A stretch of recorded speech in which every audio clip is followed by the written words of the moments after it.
look here, let me explain something to you. I wrote about a couple hundred songs, you know? Hey, As Charles Manson sat in prison in 1957, he had no real aspirations when he picked up a book called How to Win Friends and Influence People by Dale Carnegie. Up until that point, a prison psychologist described him as aggressively antisocial, yet extremely adept at using superficial charm to achieve his own ends. But something about Carnegie's words resonated, and for a man with primitive reading skills just a few years earlier, this was a turning point.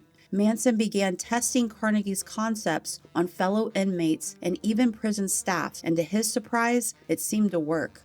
A short time later, another book deepened his transformation. Future head of the Church of Scientology, L. Ron Hubbard's Dianetics, The Modern Science of Mental Health. If Carnegie taught him how to shape others' perception, Hubbard taught him how to reshape his own. Then in January 1964, another moment inspired him like no other. Lying on his prison cot at McNeil Island Penitentiary, Manson heard a song on the prison radio, I Wanna Hold Your Hand by the Beatles. From that instant, Manson became convinced that he was destined to be a famous musician just as big as the Beatles. How he was going to achieve this, he didn't know yet, but deep inside, he knew he was destined for fame. He started writing songs, practicing guitar for hours each day, and even performed in prison variety shows. These three influences shaped Manson right up to his release in 1967, amongst the backdrop of a cultural revolution, the perfect environment for his delusions to take root and soon destroy so many lives. What's remarkable is that Manson's crimes were not done solely as a result of revenge, but due to his unwavering commitment to keep his followers bound to his lies and visions. Oh, he disregarded human life, no doubt, but it is truly the unraveling of his ability to maintain power that was at the heart of his undoing. And the fact that it took place in a relatively short amount of time with seemingly run-of-the-mill suburban teenagers is what is so unnerving. But just as fascinating is that he was able to infiltrate the California music industry while thousands of aspiring musicians from all around the world came to do the same thing. How was he able to do what the others could not? This is a cautionary tale about how anyone can be manipulated. You think it can't happen to you or someone you know, but this story might make you think again. I really wasn't up on the 60s as much as you all make me out to be. I had just got out of prison. People came around me because I played a lot of music, and I was fairly free and open because I really didn't know, honestly. Charles Manson followed in his mother's footsteps, who was sent to prison for armed robbery when Manson was just 5 years old, where he went to visit her until her release when he was 8 years old. Charles Manson's life of crime began early. In 1947, at just age 13, after his mother's neglect drew the court's attention, he was sent to Gilbert School for Boys in Terre Haute, Indiana. Within a few years, he ran away, stole, and was repeatedly arrested for burglary, bouncing between reformatories in the Midwest. During the 1950s, Manson's offenses escalated. He was caught stealing a car across state lines, which landed him in federal reformatories in Washington, D.C., Virginia, and then Ohio, where he is considered too dangerous to be amongst the general population prison and should not be trusted to cross the street. In 1952, he was sentenced for serious physical offenses against another boy at knife point, earning a transfer to a maximum security facility. He later stated that he was the victim as much as the victimizer in these institutions. This is when he develops the, quote, insane game as a means of survival due to his small 5'4" stature. After multiple paroles, escapes, and transfers, he briefly lives with his relatives in West Virginia following early release in 1954. By 55, Manson followed his mother and moved to California, arriving in a stolen car, where he continues his criminal pattern: car theft, check forgery, and he picked up new ideas for crimes from other inmates. Later, he's given a suspended sentence. After failing to appear in court, he was back in prison in Terminal Island, California from 56 to 58, when he entered the Carnegie course and discovered the books on Dianetics.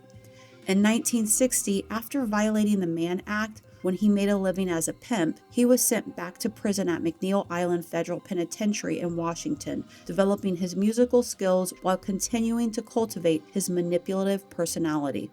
As his release approached in 1966, he was transferred back to Terminal Island in California, where he met Phil Kaufman, who worked as an extra on shows like The Donna Reed Show and Spartacus. He was in for drug possession and told Manson stories of his show business days. Kaufman tells Manson that when he gets out, he should go see one of his contacts named Gary Stromberg at Universal Studios. He is in charge of signing new talent for Universal. Then he will come and see him once he's out. Manson remained at Terminal Island until March 21, 1967. By then, at age 32, Manson had spent nearly 2 decades in the system for crimes ranging from theft and burglary to assault. Remarkably, at his parole hearing, he told authorities that prison had become his home and he didn't know if he could make it in the outside world. But due to overcrowding, they let him go. Everyone says that I was the leader of those people, but I was actually a follower of the children because, I never grew up. I've been in jail most of this time, so I stayed in the minds of the children.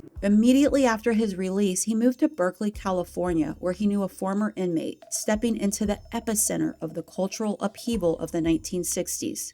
He plans on staying there temporarily until he can go look up Stromberg and get his record deal when the time is right. He wanders around UC Berkeley, which is ground zero for the civil unrest at the time, where he meets Mary Brunner, a shy school librarian who is also new to the area.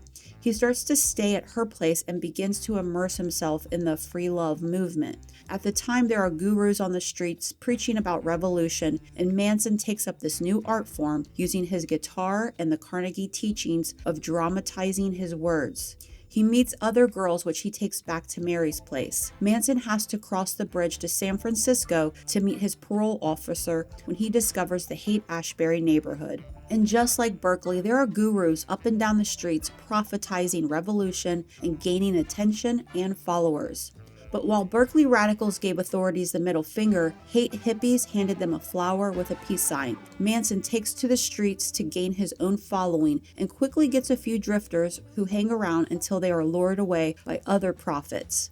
Often these were teenage runaways new in town for the summer of love. Manson convinces Mary to move to Haight with one of his new followers and commute to Berkeley. He soon comes across the Diggers, who run a free store. They believe that everything should be free, and they use overflow from local groceries to feed anyone who shows up daily. Manson learns from the Diggers how to live freely by going into the dumpsters behind grocery stores at night to get their food they've thrown out. This will come in very handy. His time in Haight-Ashbury is when Manson develops his presentation on losing the ego and giving up all possessions and losing all inhibitions. He is described as entertaining and a master orator compared to many of his competitor Haight gurus. But how was this supposed to get him the record contract and fame he was so desperately longing for since 1964? He uses his abilities to charm people into giving or allowing him to borrow their things. He borrows someone's car and drives down to Venice Beach one day. He soon came across a young girl sitting on a bench looking down. He goes to talk to her and she tells him she's fighting with her family. Her name is Lynette Fromm.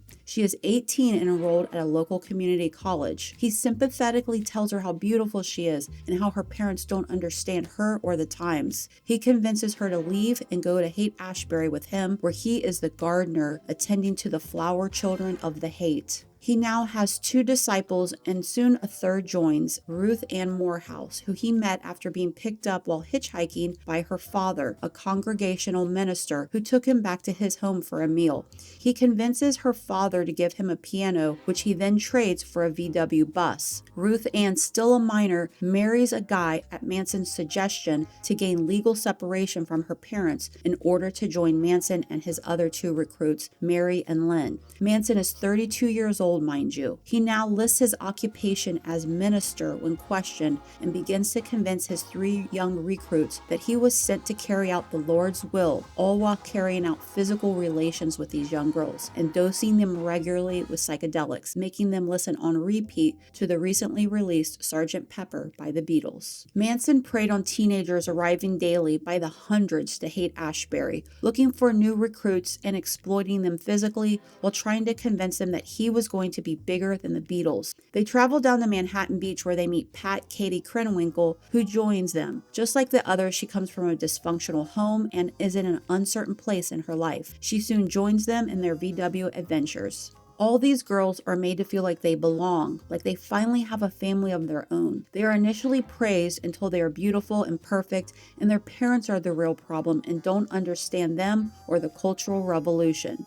He clues the girls into his coming record deal with Gary Stromberg at Universal and how he is going to get a big record deal. They are excited, but he lets them know it's not for money or fame, just to spread his teachings to the world so they can be as educated as they were. Meanwhile, he's having relationships with all these girls, slowly detaching them from their past and their families with big promises of better times ahead. Back in Haight-Ashbury, Susan Atkins met Manson at a house where she had been staying. The house was raided by police, and Manson invited her to join his group on a cross-country bus trip. Next, Bruce Davis joins the group, allured by the girls. Manson had exploited the girls' family issues to get them to become a part of his newly formed disciples, but now he's exploited Davis's weakness for female companionship, ordering the girls to be with the men he needed for labor and recruiting duties, telling them to lose their ego and will if they wanted to be part of the group. In November 1967, with Haight-Ashbury overrun with new people, crime on the rise, and resources being depleted, Manson now feels it's time to leave for Los Angeles and plan his meeting with Stromberg so he can get his new record contract. He arranges the meeting with Gary Stromberg using his prison contact's name Phil Kaufman to secure the meeting. Finally, the moment had arrived. Stromberg arranges a studio for a 3-hour session. Manson and 4 of the girls go into the studio to play his songs, but he is completely intimidated and overwhelmed by the microphones and engineers saying, "I ain't used to being around this many people." The audition was a disaster. Stromberg tells him he should go work on his songs some more and come back when they're fully developed. But in the meantime, he's working on a film that he might need him for about Jesus Christ returning to the modern world. He takes Manson and the girls out to lunch and listens to his sermons about the coming revolution. Manson considers this a good consolation for the moment, but soon the project is scrapped as being too controversial. Where the water rat goes swimming, that's where my swan will dwell. It's like when I got out, I went to Universal Studios, and this Hebrew producer told me he wanted me to help him write the music for a movie about the second coming of Christ. So then he blackballed me from the music system and then burned all my music up because I wouldn't go along with his trip, see? I said, because if I use people, then I'm used by people. So I don't want to be used by anyone, so therefore I'm not going to use anyone, you know?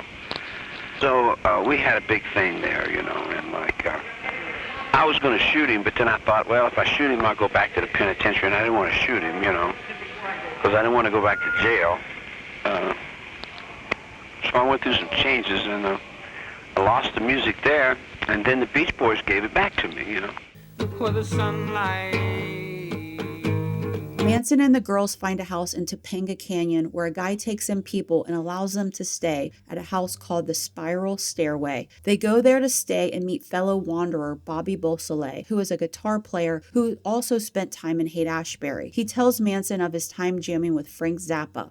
They soon form a band called Milky Way. Bobby introduces him to another Topanga resident, music teacher Gary Hinman. They sometimes stay there and borrow his car when needed. Other musicians living nearby in Topanga Canyon at the time are Neil Young, Stephen Stills, Linda Ronstadt, Chris Hillman, and Barry McGuire. Manson tries to come up with ways to make contact with them. If Stromberg didn't see his musical prowess, surely one of them would. As communes are becoming more and more popular, they visit one called the Hog Farm, run by Wavy Gravy, where they meet Diane Lake, who is living there with her parents. She is just 14 years old at the time, when her parents allow her to leave with them in a bus to travel around. She quickly becomes 33-year-old Manson's favorite disciple. Next, Paul Watkins joins the group, and he is assigned the task of finding new recruits. Some of the girls were used for sexual exploits, others financial, including Dee Dee Lansbury, the teenage daughter of actress Angela Lansbury. They would pick her up after school and use her credit card to go on shopping trips for clothes and parts for their van. But before long, the parents find out and cut off the credit card. By this time, all the girls have mastered scavenging through garbage garbage bins at grocery stores after hours for food. They learned when and where to find the best stuff, and they ate well. By early 1968, they had over 20 members in their group. Some stayed temporarily and some came and went, unlike the mainstays who were there full time. All the while, the girls were being used as needed when Manson wanted something for someone. They also used the barter system to obtain things they needed, like trading drugs for cars and things like that. Now, Phil Kaufman is out of prison and joins them. He tells Manson he will find some more contacts in the industry and begins taking him to parties, including one at Harold True's house in Los Feliz. They hang out at his house from time to time until he moves out. Soon afterwards, new neighbors move next door, Leno and Rosemary LaBianca. Sandy Good joins the group and brings with her a $200 monthly trust fund, which provides relief. Manson is a full-blown cult leader at this point and gives everyone jobs to keep the organization running smoothly. One such job is to go out into the community to find music industry connections. One day, Pat and Ella Beth, known as Yeller, go out on the Sunset Strip hitchhiking when a Mercedes pulls over and offers them a ride. It's Dennis Wilson of the Beach Boys. He invites the girls to his house for milk and cookies, literally. The girls tell him about Charlie and how he is this amazing guy, and they want him to meet Charlie. He seems genuinely interested, but has to leave to the recording studio. He drops them off, and they tell Manson about the encounter. He insists they take him back to Wilson's house immediately. When Dennis arrives back home around midnight, he's surprised to be greeted by Charles Manson at his door with a party going on inside with all these women. They had let themselves in while he was not home. Dennis was separated from his wife at the time and renting Will Rogers' old log cabin. Manson orders the girls to do as Dennis wishes, and his new plan is underway with his latest recording music industry insider.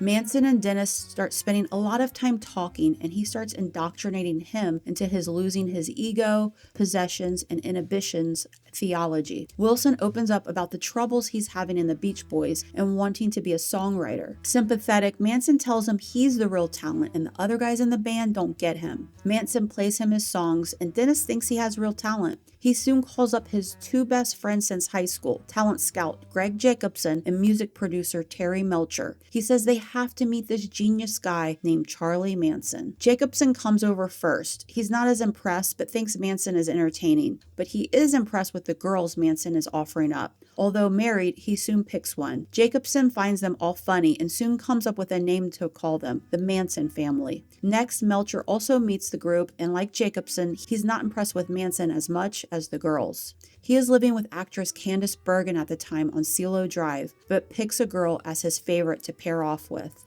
The Manson family essentially begin living at the house as Dennis begins footing the bill for everyone, including doctor bills to the clinic to deal with rampant STDs. At this point, Manson is using Wilson, Jacobson, and Melcher's desire for the girls to manipulate them into allowing him into their inner circle, which will gain him what he's really after, the recording contract and fame.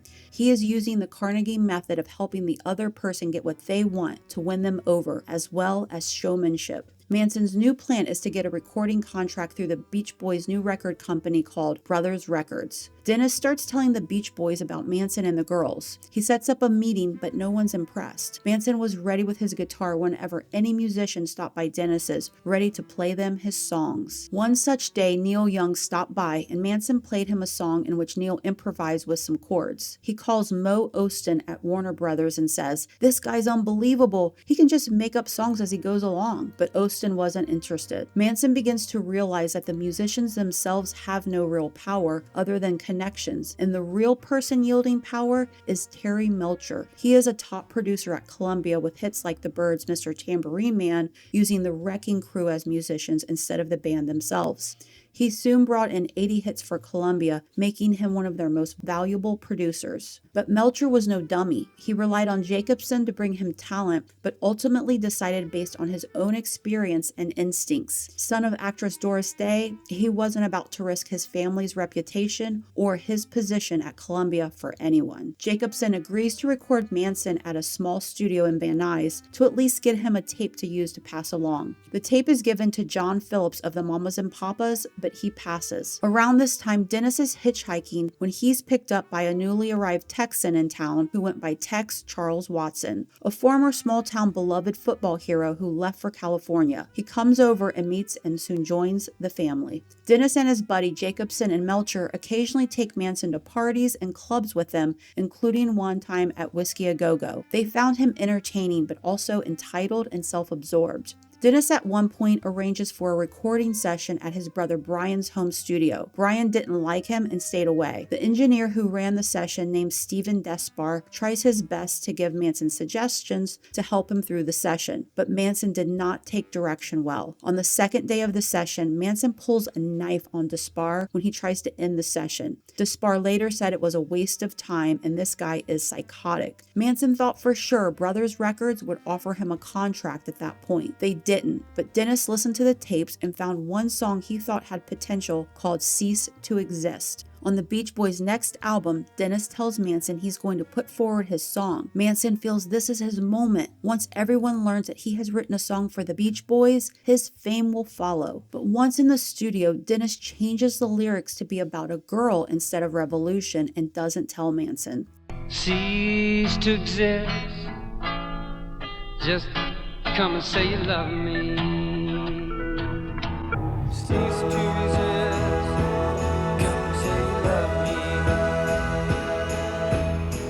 By this time, Manson and his 35 followers have moved to Spahn Ranch, where women are encouraged to get pregnant for welfare. There are no clocks, and outside news is not allowed. Manson strategically shows them riots and unrest taking place throughout the country and convinces them that there's going to be a coming race war, but as long as they stay with him, he will keep them safe. Wilson, Jacobson, and Melcher continue to show up for the girls, and while Jacobson doesn't see any music potential in Manson, he does see a potential documentary about the family, especially how they go dumpster diving for food and their alternative lifestyle, which he thinks will appeal to audiences fascinated by hippies. At another point, Manson moves them to live in Death Valley, but they cannot take the heat. Manson begins getting so paranoid about defecting disciples that he becomes relentless about keeping them away from the outside world, until one day, Dennis Wilson shows up and says the Beach Boys is releasing his song Cease to Exist. The song is now titled Never Learn Not to Love and is on the B-side of Bluebirds Over the Mountain. But he doesn't tell Manson these details about the changes, and also, of course, that he's not credited as a songwriter.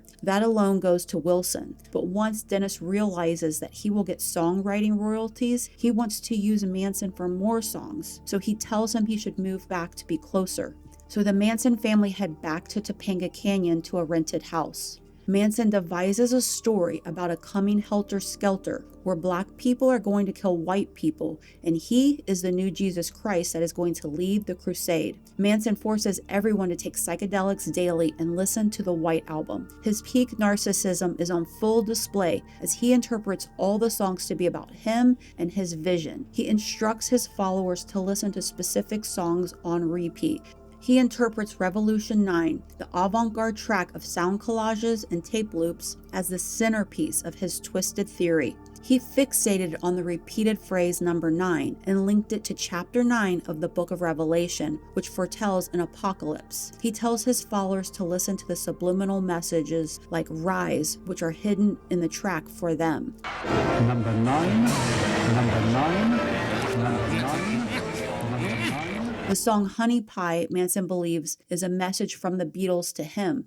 He interprets the line about sailing across the Atlantic to be where you belong as the band calling him the returned Jesus Christ in California. Me frantic, sail across the Atlantic to be where you belong. McCartney's song Blackbird is about the civil rights movement. Using the blackbird as a metaphor for black women is twisted by Manson into a prophecy of the coming race war. He interprets the line, "You were only waiting for this moment to arise," as a direct message for black people to revolt against white society. You were only waiting for this moment to arise. George Harrison's song, which mocks social elite, was interpreted by Manson as a call to violence against the establishment or piggies. The lyrics that say what they need's a darn good whacking were a direct instruction. In their eyes there's something lacking, what they need's a damn good whacking.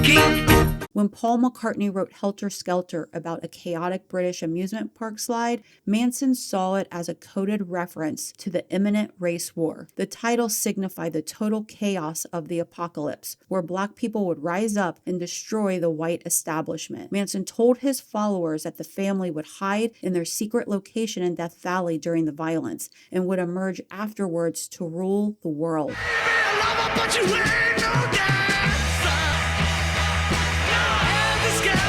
He hides from his followers his hatred of black and Jewish people, since he preaches that everyone is the same and that would discredit him. In December 1968, Manson heard the Beach Boys single, the changes made to his lyrics, and saw that Dennis had received sole songwriting credit. Furthermore, the single flopped. Manson is furious at the betrayal. He now knows his only chance lies with Melcher. The family soon began dealing drugs with a local bike group called the Straight Satans. As they are running out of money and food, things start to get desperate, but Manson assures his followers that the coming Helter Skelter will fix everything. That and his record deal with Melcher that they are preparing for. Finally, Manson gets word that Melcher has agreed to hear his music. He will come over at his house in mid-March. Manson and the girls work hard to prepare. Manson even bathes and wears a deerskin suit made by the girls. But Melcher never shows. Furious again, Manson is humiliated in front of his followers. He goes to confront him. He doesn't know it, but Melcher's now moved out of Celio Drive and is living with Candace Bergen in one of Doris Day's beach houses. He shows up at Celio Drive, where now Roman Polanski and Sharon Tate are living, to try to get his audition with Melcher. When told Melcher moved, he leaves. Tate sees him in the yard talking to a photographer, and later he went around to the back to the guest house to talk to the owner of the house. Melcher sends word again that he will come over to hear his music on May 18th, and this time he will be there. He shows up this time while Manson and the girls perform. Melcher listens intently, but is not impressed. He takes Manson aside and tells him some nice comments about a couple of songs, and said he knows a guy who records this type of music out of his van, and he'll see if he's interested. He feels sorry for them and gives Manson $50 for food. Manson tells his followers that Melcher's given him money towards his record deal. On June 6th, Melcher returns with the guy in the van, and the Manson family doses the guy unknowingly, who has to be carried out after his bad trip begins. Another guy who's part of the bikers shows up with a gun, and Manson flips out due to the bad timing and beats the guy up, leaving Melcher and Jacobson disgusted with the violence. They leave, and Melcher calls and declines shortly after. This happens right as the violence escalates in the desperate Manson family.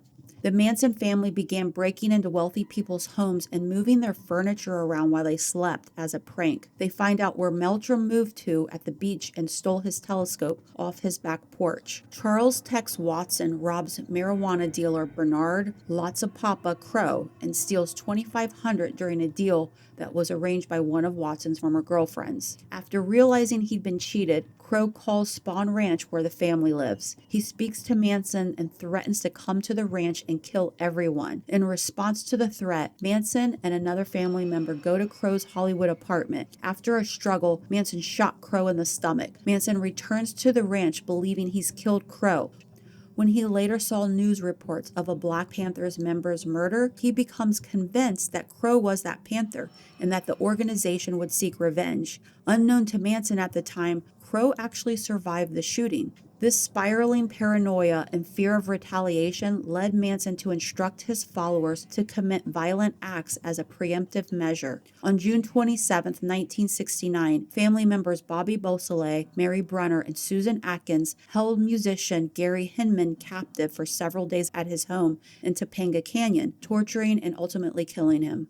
Bobby Beausoleil shows up and goes to Gary Hinman's house to get $1,000 for what was considered a bad drug he bought off Hinman and sold to the Satans. Hinman insists he doesn't have the money and would not turn over his assets. When Hinman refuses to cooperate, Manson was called to the house. He arrives with a sword and slashes Hinman across the face and ear. After Manson left, Atkins and Brunner tried to stitch the wound with dental floss. Hinman tells Beausoleil he would call the police once the group left. In a panic, Beausoleil stabs stabs Hinman to death, allegedly on Manson's orders. In an attempt to make it look like the Panthers killed Hinman in a bad drug deal, he writes on the wall with Hinman's bloody hand, "Political Piggy," and a paw print like a panther. Soon, Beausoleil is arrested in San Luis Obispo after fleeing LA in Hinman's car. He calls the Manson house and tells them he's been arrested. They concoct a plan for copycat murders to make it look like someone else is doing the murders while Beausoleil is in jail. That way the cops will think they have the wrong guy and let him go. They decide to go to some rich neighborhoods, as Harrison mentioned, in Piggies, and because that is who the Black Panthers would target. This feeds into Manson's plan of the coming Helter Skelter race war, which is what his followers have been waiting for. That is when they decide on their targets on Celio Drive, where Melcher once lived, as they are familiar with the house and also based on the grudge Manson held. But they had already been to Melcher's new house, so they knew he no longer lived there. But because Tex had been inside and Manson heard Wilson talk about the house at the parties he was never invited to, they knew how to get inside. Plus, this might send a message to Melcher to get him to give Manson the record deal. While Manson knew Melcher had moved out, he directed his followers to kill everyone in the house as a symbolic act of revenge against the people who had spurned his ambitions. The attack was to instill fear into Terry Melcher. What is interesting to consider is whether or not they would have chosen the house had Melcher still lived there, because if he's dead, he's no longer of use to Manson. Also, since the family knew him so well, they may not have had the nerve to kill someone they know. Manson was reportedly unhappy with how sloppy the killings at the Tate house were. The next night, on August 10, 1969, he accompanies his followers to show them how to conduct murders properly. They were familiar with the Los Feliz neighborhood after attending the parties at Harold True's house right next door. So the plan was devised based on ease of access and a way to get Beausoleil out of jail and launch Manson's Helter Skelter prophecy. The horrors took place, and soon, just as Manson had planned all along, he became just as well known as the Beatles. It took from his release in March 1967 to the murders in August 69 to destroy countless lives through his vicious crimes, from the murders to the young people who were caught up in his schemes, and even to the people who were connected by enabling him and the family. And just like he told the parole board, he was not ready to make it on the outside world. Prison was his home, right where he had been most of his life and right where he would stay the rest of his life until he died. Thank you for watching, and just a reminder, I have to keep these videos YouTube friendly. If you want to see the uncensored extended version with interviews and music, please check out the link in the description for my Patreon. Thanks again. See you next video.